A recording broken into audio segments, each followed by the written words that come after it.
So I initially didn't want to make a video on this game because after playing the game for a while, my impression of Grave/Digger was I feel like there wouldn't really be that much use trying to talk about it because, look, there were some cool concepts and stuff, but everything else kind of held it back. And hear me out, don't just dislike the video and run away. So initially, I completely scrapped the video, but then Skid Reviews made a video on it and he had a really similar opinion to me. And I was like, hey, maybe it is possible to make a video on this game. So let's get into it. Grave/Digger, another game added to the war machine of Roblox World War 1 games. I seriously do not know why. There's tons of Roblox World War 1 games now. Just so many have been popping up recently. We got Centaura, which is really popular now. Horizon Blue, which is up and coming. By the way, you should watch my video on that game. I'll put it on the end screen and stuff. Also, there's all these really mediocre ones too. And now there's Grave/Digger. The main premise of the game is that World War 1 made the surface uninhabitable, so everyone moved underground to continue fighting each other. And there's a night faction which uses swords and stuff, and then a faction full of normal World War 1 Germans. Each team has a default gun that it's like a weird looking bolt action rifle, which in my opinion looks more like a blunderbuss, to be honest. As you level up, you can unlock different weapons like shotguns, lever action rifles, swords, etc. Now there's a huge variety of weapons, and you'd think that would make the gunplay really good, but we'll get into that later.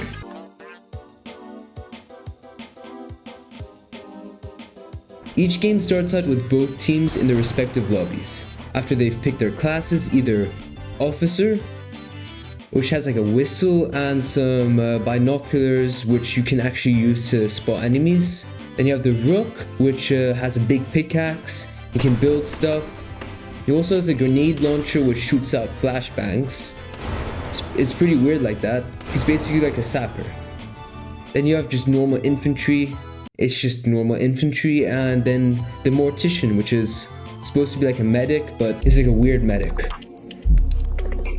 Anyway, each game starts with the officers blowing their whistles and people start digging to objectives.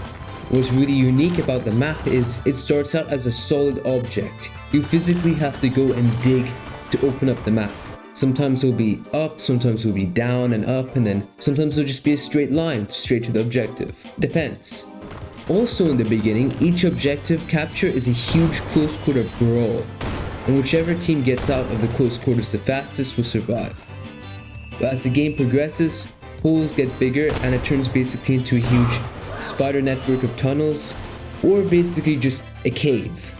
This is where the peak of the game is, when you're constantly watching for any lights to be seen, desperately defending against charging swordsmen. If you pick Rook, which has flashbang grenade launcher, you can be pinning a whole team down from attacking you by suppressing them with this thing. That feeling of desperately trying to fight attackers from above and below is great. The most fun I had in this game is combining the Rook and the double barrel shotgun, mining into tight spaces and ambushing groups of players running from spawn. It is hilariously fun to do this, but unfortunately there's still a lot of problems holding the game back. You're probably thinking, wait, Ooze, you don't have to follow the officers into the big gaping holes already made. The huge game mechanic is its mining, which should allow you to attack from any point. Well, yes, you would be right, only if the gunplay wasn't so horrible. The best way to describe Grave/Digger is not like a hardcore realistic game like Horizon Blue, where you have to manually button up your shirt every time you spawn in, but it's also not a more arcadey game like Centaura, which has sort of fast movement and stuff like that. Instead, it's this weird mess in the middle, where everyone is bullet sponges, except for people with shotguns, and it has a huge effect on the rest of the gameplay. It's gone to the point where I only see people running around with shotguns, swords, and revolvers or bayoneted rifles, because that's the meta. I've literally only seen one person use a lever action rifle before. To add to this, there's no hit markers, making everything even more clunkier in that you don't even know if you're hitting anything. The game needs to pick a lane. If you want to be realistic and have no hit markers and make the guns powerful and impactful, they can actually one-shot someone. To go with this, even the movement is really slow and kinda clunky. Now the reason for this is to make it harder to run and gun, but also let's say I'm playing Rook. I want to charge someone with my big pickaxe, and said person shoots next to my face, not at me, just next to me. The suppression feature actually makes me walk for some reason. And then I get pummeled to death by lead and turn into Swiss cheese. Now you're thinking that's probably not meant to happen, but it actually is a feature of the game, because you would need drugs from your local mortician in order to charge without getting suppressed like that. So the mortician becomes an essential role for the team. But I feel like it just ends up hindering the rest of the gameplay. If a feature makes the game less fun, it probably shouldn't be there.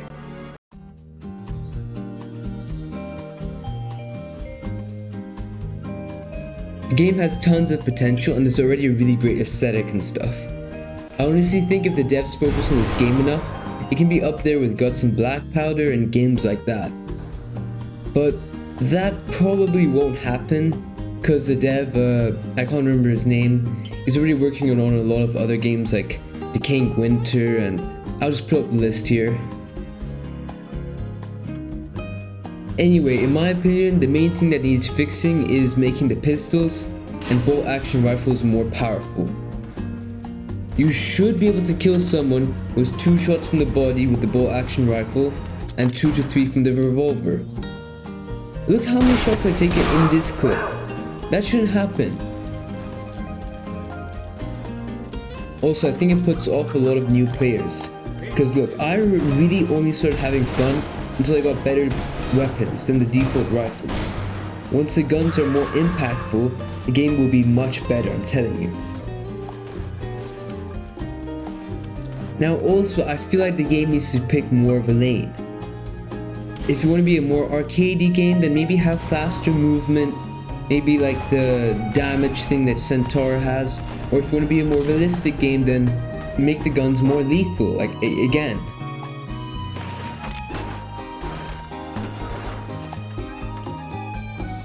Now this is a really personal opinion, but the whole only the mortician can usefully use a sword thing is something I really don't like.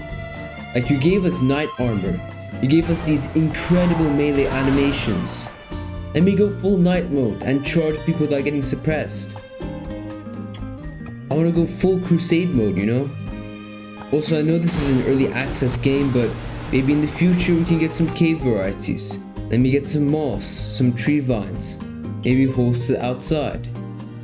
Also, maybe in the future we can get some maximum machine guns that like rooks can build alongside with their fortifications, leading to players being forced to dig around areas and stuff. Maybe it will force people to actually like dig up to the objective and flank around. Or maybe add like dynamite, so you can do really creative ambushes in the tunnels. There's a really great foundation here that can be used to do some incredible and crazy stuff. I hope it will be built upon more. There's a huge amount of potential here. I honestly believe this game could be up there with like Arsenal, Guts and Black Powder and stuff, with a lot of updates and maybe getting some bigger YouTubers to make videos on the game. I really do hope we'll get bigger and stuff. If you made it this far, you're a legend. Subscribe if you want, and goodbye. You can also just stay and listen to the outro music. It's your choice. Or you can just stay here and also look at me. Be pretty weird though.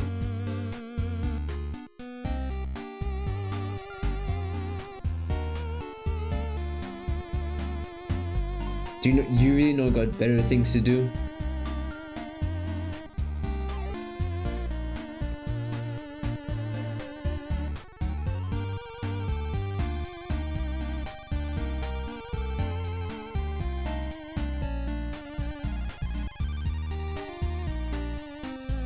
I mean, the outro music is pretty nice, but like, you don't have to stay here this long.